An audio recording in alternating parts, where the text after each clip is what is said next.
నంబార్ సూర్యనారాయణ గారు, గౌరవ రూరల్ శాసకులు భూపతి రెడ్డి గారు, నూతనంగా ఎన్నికైనటువంటి ప్రథమ పౌరురాలు మేయర్ ఉమారాణి గారు, నగేష్ రెడ్డి గారు, రామకృష్ణ గారు, వేదిక పైనటువంటి ప్రజలందరికీ, వేదిక ముందున్నటువంటి జర్నలిస్ట్ సోదరులు, అదేవిధంగా నూతనంగా ఎన్నికైనటువంటి మీ అధ్యక్షులు పంచారెడ్డి శ్రీకాంత్ గారు, ప్రధాన కార్యదర్శి డాక్టర్ సుభాష్ గారు, కోశాధికారి రాజ్ కుమార్ గారితో పాటు మొత్తం కార్యవర్గానికి అభినందన.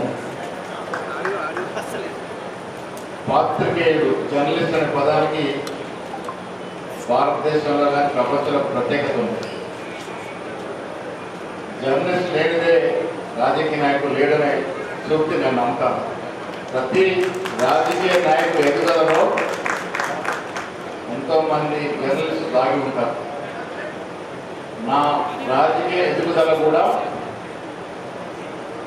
1986 నుండి ఇప్పటి వరకు నా రాజకీయ మార్గంలో ఎందరో మంది జర్నలిస్టులు నాకు సహకారం అందిస్తూ వచ్చినారు. కాబట్టి ఇవాళ నేను ఈ స్థానంలో ఉన్నాను. జమాల్పూర్ గణేష్ గారు ఆ రోజు ఈనాడులో ఉన్నాడు, నేను ఇండస్ట్రీ ప్రెసిడెంట్గా ఉన్నాను. ఆనాడు జర్నలిస్టులు నిజామాబాద్లో పత్రికా సమావేశం అంటే ఎంతమంది వచ్చేది? 5 బాలరాజు గారు, రేపాక జైపాల్ రెడ్డి గారు, ఇంకెవరున్నారు ఖచ్చితంగా? ఆంధ్రభూమి జైపాల్ గారు, రేపాక జైపాల్ రెడ్డి గారు, బాలరాజు గారు, లింగం గారు తర్వాత వచ్చారు రషీద్ గారు, పొద్దు రామదాస్ గారు. జర్నలిజం ఫీల్డ్ ఎంత ఎదిగిందంటే మా సెక్రటరీ గారు చెప్పినట్టుగా ఒక పత్రికా సమావేశం భారత రాజ్యాంగం ప్రకారం ఈ యొక్క 4th estate. మొదట ఎగ్జిక్యూషన్, గవర్నమెంట్, తర్వాత లెజిస్లేచర్, జ్యుడిషియరీ, తర్వాత మీకు అధికారం లేకున్నా అధికారాన్ని అజమాయిషీ చేసే అధికారం ఉంది. తెలవకనే మీకు అధికారం ఉంది. ప్రభుత్వాన్ని గాడిలో పెట్టాలన్నా, ఒక రాజకీయ నాయకుడిని గాడిలో పెట్టాలన్నా, వారు చేసిన తప్పిదాలు బయటకు పెట్టి వారు సరిచేయాలన్నా ఆ కలం పవర్ మీకే ఉంది. అందుకే నేను మళ్ళీ చెప్తాను, జర్నలిస్ట్ అనే పదానికి ఈ దేశంలో ప్రపంచంలో ఒక ప్రత్యేకత ఉంది. ప్రతి రాజకీయ నాయకుడి యొక్క ప్రయాణంలో మీ పాత్ర లేని వాళ్ళ మహేష్ గౌడ్ కావచ్చు, రేవంత్ రెడ్డి కావచ్చు, మోడీ గారు కావచ్చు, అందరూ కూడా అందరి ప్రయాణంలో మీ భాగస్వామి ఉంటేనే ఈ స్థాయికి వచ్చినారు. నేను ఇండస్ట్రీ అధ్యక్షున్నప్పుడు ఒకరోజు పత్రికలో న్యూస్ వస్తే సాయంత్రం పొద్దు పేపర్ ఎప్పుడు వస్తుందా చూసేది. తెల్లవారు పేపర్ ఎప్పుడు వస్తుందా, ఆ పేపర్లో మనది ఒక పారాగ్రాఫ్ ఉందా లేదా, ఒక కాలం వచ్చిందా లేదా అని చూసుకునేది. జాగ్రత్తగా కట్ చేసి దాన్ని ఫైల్ చేసుకునేది. పత్రికా రంగానికి అలాంటి ప్రాముఖ్యత. ఆనాడు ఒకే ఒక దూరదర్శన్, ఆకి రామకృష్ణ గారు డైరెక్టర్. ఎన్నిసార్లు గొడవపడ్డాము. ఒక్క ముక్క చెప్పించుకోవడానికి ఎమ్మెల్యే క్వార్టర్స్ రామంతపూర్ దూరదర్శన్ దాకా వెళ్ళి వారిని బతిలాడి ఒక్క ముక్క చెప్తే ఎంతో ఆనందం ఆగుతుంది. రాజకీయ నాయకులు ఎదగాలంటే పత్రికా రంగం సహకారం లేకుంటే ఎన్ని సేవలు చేసినా, ఎంత కష్టపడ్డా అది పన్నీరులో పోసిన నీళ్ళలో పోసినట్టుగా అవుతుంది. అందుకే మీకు మాకు ఒక రాజకీయ నాయకుడికి జర్నలిస్టుకున్నటువంటి అభినవ సంబంధం, ఆ మైత్రి ఎరిగిన వాడు కానీ చెప్తా ఉన్నారు. ఇలా మహేష్ కూడా ఒక పీస్ అధ్యక్షుడు కాదు, మీ సోదరులాగానే ఇక్కడ నిలబడి ఉన్నాను. మీరు చెప్పే ప్రతి దాంట్లో మీకు వచ్చే కష్ట నష్టాలు అన్నింటిలో కూడా భాగం పంచుకోవడానికి సిద్ధంగా ఉన్నానన్నమాట కూడా ఈ కుదరని మనం చేస్తా ఉన్నాను. నూతన కార్యక్రమం ఏర్పాటు చేస్తున్నాడు. పంచారెడ్డి వార్నింగ్లు ఇస్తా ఉన్నాడు మాకు. తప్పకుండా మీ కష్టాల్లో పాల్పంచుకోవాల్సిన బాధ్యత మాకుంది. మరి ఇక్కడ భూస్వామి మా భూపతి రెడ్డి గారు ఉన్నారు. నా ఊర్లో కట్టుకున్నానంటే 5 ఎకరాలు ఇస్తాను, ఈ రోజే రాసిస్తాడు. ఇటీవల స్కూల్కి 11 ఎకరాలు ఇస్తారు. మీరు మా ఊర్లో వెళ్ళి ప్రశాంతంగా గ్రీనరీలో కట్టుకున్నట్టు 5 ఎకరాలు రాసిస్తారు. మీకు కానీ ఇక్కడ నాకు భూములు లేవు, ప్రభుత్వ భూములు కావాలి. ప్రభుత్వ భూములు అంటే మళ్ళీ రూరల్ వైపే చూడాలి. ఇప్పుడు చెప్తా ఉన్నారు కేశవపూర్ దగ్గర భూమి ఉందనే మాట. సత్యనారాయణ గారు చెప్పినట్టుగా ఈ సాయంత్రం 7 గంటల కేంద్రంలో కలెక్టర్ గారిని ఆర్డీ గారిని పిలిచి మన ముగ్గురు కూడా కూర్చొని వారిని అడుగుదాం, ఎక్కడ ఇవ్వగలుగుతాం, ఇవ్వడానికి ఉన్నటువంటి అడ్డంకులు ఏంటి, అది ఏ రకంగా ఇవ్వాలి. సుప్రీంకోర్టు రూలింగ్ ఉంది, యథేచ్ఛగా ఇవ్వడానికి లేదు. దాన్ని ఏదో ఒక లైన్లో ఫిక్స్ చేయాలి. ఉపద్రవం చెప్తా ఉన్నారు ప్రభుత్వ పరంగా ఇచ్చే ఇళ్లలో దాన్ని ఫిక్స్ చేస్తే బాగుంటుందని. అది ఏ రకంగా ఇవ్వగలుగుతామో ఒక్కసారి చూడాల్సిన అవసరం ఉందనే మాట కూడా నేను సొంతంగా మనం చేస్తా ఉన్నాను. ప్రతి జర్నలిస్టు సుఖంగా లేదు నాకు తెలుసు. ఎంతో కష్టపడితే కానీ జర్నలిస్టు రాణించలేని పరిస్థితి. అందరికీ సరైన సమయాల్లో జీతాలు రావు, యజమాన్యాలు కూడా ఇబ్బందులు ఉన్నాయి. పేపరు కోవిడ్ తర్వాత పేపర్ పడిపోయింది, పేపర్ చదివేవాడు తగ్గిపోయినా పెద్ద పెద్ద సర్క్యులేషన్ పేపర్ కూడా వల్ల సర్క్యులేషన్ తగ్గి ఇబ్బంది పడతా ఉన్నారు. ఈ పేపర్ వచ్చేసింది, సోషల్ మీడియా వచ్చేసింది. కానీ నాకు మాత్రం పొద్దున్న లేచి 4-5 పేపర్లు చదివితేనే తృప్తి. పేపర్లు చదివే వరకు ఎంత రాత్రి సోషల్ మీడియా వచ్చినా, రాత్రి ఆ సమాచారం వచ్చినా పొద్దున పేపర్లు చదివితేనే తృప్తి. అలాంటి అలవాటు చేసుకున్న వ్యక్తులమ్మా. జర్నలిస్ట్ సోదరులు చాలా మంది ఇబ్బందున్నట్టు మాట వాస్తవం. నేను కూడా రోజు గాంధీ భవన్లో జర్నలిస్ట్ వ్యక్తితో మాట్లాడుతూ ఉంటాను. అందరు యజమానులు సమర్థవంతంగా లేవేయాలి, జీతాలు ఇచ్చే పరిస్థితులు కూడా లేవు. అలాంటి వ్యక్తుల్ని ఆదుకోవాల్సిన అవసరం ఉన్నది. సంతోషమైన ముఖ్యమంత్రి గారు కూడా ఒక మాట చెప్పినారు, మీ కళ్ళలో ఆనందం చూస్తానని, మీ ఇంట్లో మహిళలు పెట్టి ఇల్లు ఇస్తాననే మాట చెప్పినాడు. డెఫినెట్గా చెబ్బిరెల్లి గారు చెప్పినట్టుగా నేను, చెబ్బిరెల్లి గారు, ఎమ్మెల్యే ధన్పాల్ గారు, మా భూపతి రెడ్డి గారు ప్రత్యేక ముఖ్యమంత్రి సమావేశం అవుతాం. ఈ విషయంలోనే మాట్లాడి మనం ఏ రకంగా చేయగలుగుతామో యావత్ రాష్ట్రంలో జర్నలిస్ట్ సోదరులను ఆదుకోవాల్సిన అవసరం ఉన్నది. నేను కూడా ఈ పాలనలో భాగం, ఈ ప్రభుత్వంలో భాగం కావాలి. అందుకే మిమ్మల్ని ఆదుకోవాల్సిన అవసరం ఉందన్న మాట కూడా నేను ఈ సందర్భంగా మనవి చేస్తూ, నేను మళ్ళీ మీకు చెప్పదలుచుకున్నాను, జర్నలిజం ఫీల్డ్ చాలా గొప్ప ఫీల్డ్. ఆనాడు 20 ఏళ్ల క్రితం కపిల్ భాయ్ రామదాస్ చిన్న ముక్క రాస్తే మంత్రి పదవి రాజీనామా చేస్తున్న పరిస్థితి. ఇక్కడే కాదు, యావత్ ప్రపంచంలో చాలా ఉదాహరణలు ఉన్నాయి. ఒక్క పేపర్లో ఒక కాలం ప్రధానమంత్రి మీద వస్తే కూడా ప్రధానమంత్రి రాజీనామా చేసిన సందర్భాలు ఈ దేశంలో ఎన్నో ఉన్నాయి. అంతటి ప్రాముఖ్యత కలిగినటువంటి వృత్తి జర్నలిస్ట్ వృత్తి. చెప్పినట్టు చెప్పినట్టు కొంత తప్పటలు పడుతూ ఉన్నాయి. జర్నలిస్టులు కూడా కొంత తప్పటలు వేస్తూ ఉన్నారు. పోయేనా సరిదిద్దుకోవాల్సిన అవసరం కూడా ఉంది. జర్నలిజం అంటే సర్వం కాదు, ఎవరి మీద అంటే వారికి అధిమాషి చేసే వృత్తి కాదు, ఆ హక్కు లేదు మనకి. ఎవరి మీద అంటే వారికి అడ్డగోలుగా రాసే అవకాశం లేదు.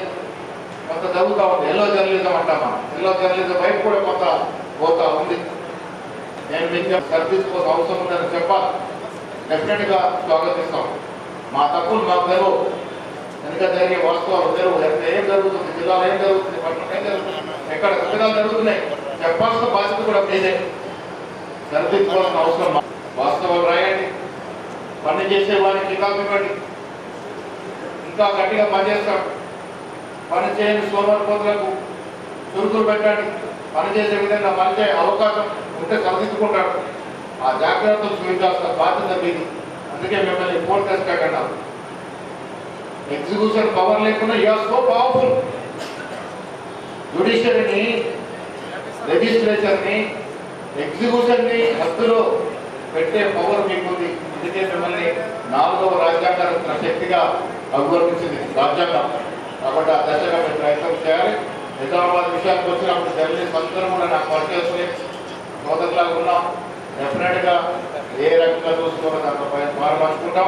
ఇదివరకు ఇచ్చినటువంటి కార్డులు కూడా ఉన్నాయి, మా బస్వాగడ దగ్గర ఉన్నాయి. మరి వినే అక్కడెక్కడ కొత్త కూడా ఇచ్చినారు కదా, అవన్నీ కూడా లిస్ట్ చేయండి. ఎవరు తీసుకున్నాము, ఎవరు తీసుకోలేదు, తీసుకోకుండా ఇబ్బందులు ఏమున్నాయి, కబ్జా అయిపోయింది. ఇక్కడ ఎవరిని ఇచ్చినామో ఆ లిస్ట్ తీయండి. ఇంకా ఎంతమంది అర్హత కలిగి ఉన్నారు ఆ లిస్ట్ కూడా తీయండి. దాన్ని ఏ రకంగా సరదాలో ఆ రకంగా చేసే ప్రయత్నం చేస్తామనే మాట కూడా మీకు ఎత్తున్నా. ఉన్నాను. మంచిని ప్రోత్సహించండి, మంచి చేసేవారిని ప్రోత్సహించండి. రాజకీయాలు అందరూ సమర్థులు ఉండరు, అందరూ నీతిమంతులు ఉండరు. దౌర్భాగ్యం ఏంటంటే అవినీతి మంతులు ఎక్కువైతే వీళ్ళ రాజకీయాలు. కొత్తగా ఎవరైనా రాజకీయాలకు వస్తే ఎప్పుడు బంగాళ కట్టాలి, ఎప్పుడు దారుణంగా ఆలోచిస్తున్నటువంటి కారణం ఇది. రాజకీయాలు కొంత కలుషితమవుతున్నటువంటి వాస్తవం. రాజకీయం అంటేనే కరప్షన్, రాజకీయం అంటేనే దోపిడీ అనే రకం కూడా కొంతమంది వివరిస్తుంది. అందరి కాక కొంతమంది వివరిస్తుంది. అలాంటి పట్ల ఒక హెచ్చరికిస్తూ వాటిని కూడా సరిచేసిన బాధ్యత మీదే. సమాజం రాజకీయాలు వచ్చే వారంతా కూడా సదుపేసుకుంటూ వస్తారు. కొంత చెడు మార్గాలకు అవసరం పడతారు. వాళ్ళు కూడా సరిచేసిన అవసరం ఉన్నది. రాజకీయం అంటే ప్రజాసేవ, వేరు ప్రతిష్టలు అవి తెచ్చుకుంటూ ప్రజాసేవ చేయాల్సిన అవసరం ఉన్నది. నిజామాబాద్ కూడా అన్ని రకాలుగా అభివృద్ధి చేసుకోవాల్సిన అవసరం ఉన్నది. అందాక పచ్చడి చెప్పినట్టుగా మేము అధికారులు వచ్చే నుంచి ఏదైతే వాగ్దానం ఇచ్చి అన్నీ కూడా ఒకరిని పూరించుకుంటూ వచ్చాం. 30 ఏళ్ళ ఇంజనీరింగ్ కళాశాల 35 ఏళ్ళ నుంచి రాలేదు. నేను ప్రమాణ స్వీకారం గురించి చెప్పినాను. నాకు కావాల్సిందే ముఖ్యమంత్రి గారి దగ్గరికి వెళ్ళి గట్టిగా అడిగాం. ఆఖరికి తెలంగాణ యూనివర్సిటీలో ఇంజనీరింగ్ కళాశాల వచ్చింది, క్లాసులు మొదలైనాయి. అగ్రికల్చర్ ఆధారపడిన జిల్లా కాబట్టి నాకు అగ్రికల్చర్ కళాశాలను గట్టిగా అడిగితే 3 శాంక్షన్ చేసి ఒక ముఖ్యమంత్రి గారి నియోజకవర్గంలో, ఒక ఉత్తమ్ కుమార్ గారి నియోజకవర్గంలో, రెండోది రాపిస్తే అది కూడా నేను భూపతి గారి నియోజకవర్గంలో తెలంగాణ యూనివర్సిటీలో పెట్టాం. క్లాసులు మొదలైనాయి. రోడ్లు, టెంపుల్ గుళ్ళన్నీ కనెక్ట్ చేస్తూ దాదాపు 350 కోట్ల రూపాయల రోడ్డు. అది కాకుండా నిజామాబాద్ జిల్లాకి ఇంకొక 150 కోట్ల రోడ్లు, దాదాపు 600 కోట్ల రూపాయల రోడ్లు మంజూరై పనులు నడుస్తూ ఉన్నాయి. వ్యవసాయ పరంగా, పారిశ్రామిక పరంగా, విద్యాపరంగా ఈ జిల్లాని అభివృద్ధి చేసుకోవాల్సిన అవసరం ఉన్నది. రాజకీయాలంటే ఊరికే రాజకీయాలు చేయడం కాదు. మనం ఉన్న టర్మ్లో, మనం ఏం చేశామో, మనం ఏం చేసామో అదే చరిత్ర జరుగుతుంది. నేను గర్వంగా చెప్పుకోగలుగుతాం. కాంగ్రెస్ హయాంలో యూనివర్సిటీ తెచ్చామని, కాంగ్రెస్ హయాంలో మెడికల్ కళాశాల తెచ్చామని, కాంగ్రెస్ హయాంలోనే ఇంజనీరింగ్ కళాశాల, అగ్రికల్చర్ కళాశాల తెచ్చాం. మిత్రుడు పూర్ణాంగుప్తని అడిగిన ఇంటిగ్రేటెడ్ కళాశాల నిజామాబాద్ రావాలి. మరి పట్టణంలో 25 ఎకరాల స్థలం దొరికే పరిస్థితి లేదు. నేను పూర్ణాంగుప్త గారు ముఖ్యమంత్రికి వెళ్ళి అడిగాం. అటు బాలకొండలో నిజామాబాద్ ఎగ్జామ్స్ ఇవ్వాలి, 10 ఎకరాల్లోనే కట్టే విధంగా మీరు అవకాశం ఇవ్వాలి, ఆ సడలింపు ఇవ్వాలని పూర్ణాంగుప్త గారు ఇచ్చిన రిప్రజెంటేషన్ ముఖ్యమంత్రి గారి సానుకూలకు సంబంధించి 10 ఎకరాలు 10 ఎకరాలు చూసుకోండి, ఇంటిగ్రేటెడ్ కళాశాల నిజామాబాద్ కూడా ఇస్తారనే మాట చెప్పడం జరిగింది. పూర్ణాంగుప్త గారు కూడా గెలిచింది బీజేపీలో అయినా అభివృద్ధి అనేసరికి వారు కూడా మాతో కలిసి వస్తూ ఉన్నారు. నేను కూడా పదే మాట చెప్తాను. రాజకీయాలన్నీ ఎన్నికల వరకే ఉండాలి. మన పోరాటం కార్పొరేషన్లో పోరాటం, ఎమ్మెల్యే ఎలక్షన్లో పోరాటం తెలిసిన తర్వాత వారు చేయాల్సింది, మేము చేయాల్సింది అంతిమంగా బీద ప్రజలు ఆదుకోవడమే. గోల్ ఒకటే, దారులు వేరు.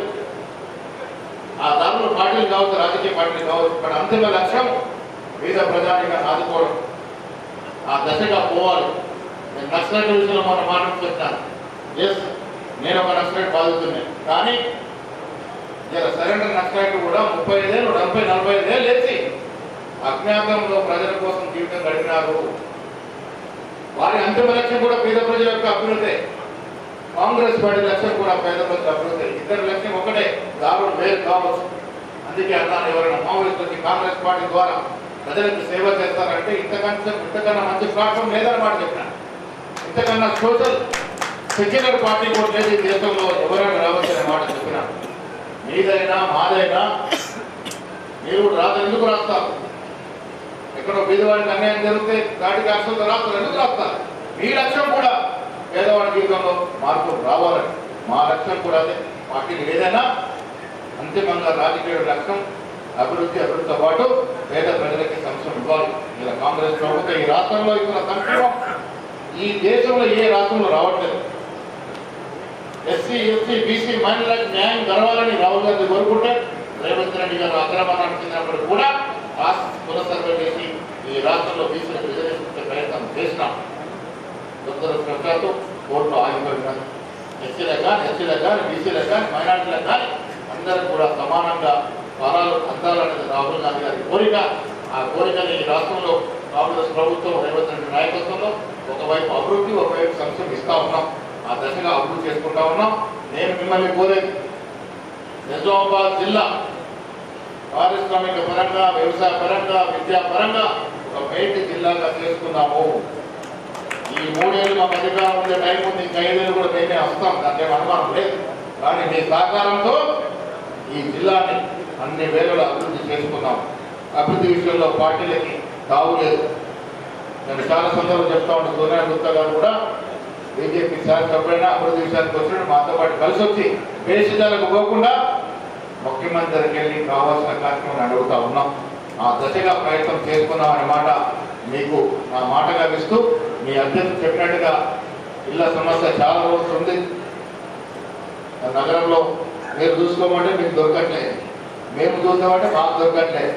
భూపతి రెడ్డి గారు ఏ రకంగా చూపిస్తారు ఇవాళ సాయంత్రం మాట్లాడి అది కూడా ఒక మేరకు అది సాల్వ్ చేసే ప్రయత్నం చేస్తామన్నమాట ఈ సందర్భంలో మనం చేస్తూ, మీ అందరికీ కూడా మరొకసారి అభినందనలు. ముఖ్యంగా గెలుపొందినటువంటి నూతన కార్యవర్గానికి మనస్ఫూర్తిగా అభినందన తెలియజేస్తూ, ఇదే కాదు ఏది ఉన్నా, ఏ సమస్య ఉన్నా ఆ సమస్య పరిష్కారంలో నా వంతు భాగస్వామ్యం మీకు ఎప్పుడు ఉంటుందనే మాట కూడా ఈ సందర్భంలో మనం చేస్తూ సేవ తీసుకుంటా ఉన్నాను. జై హింద్.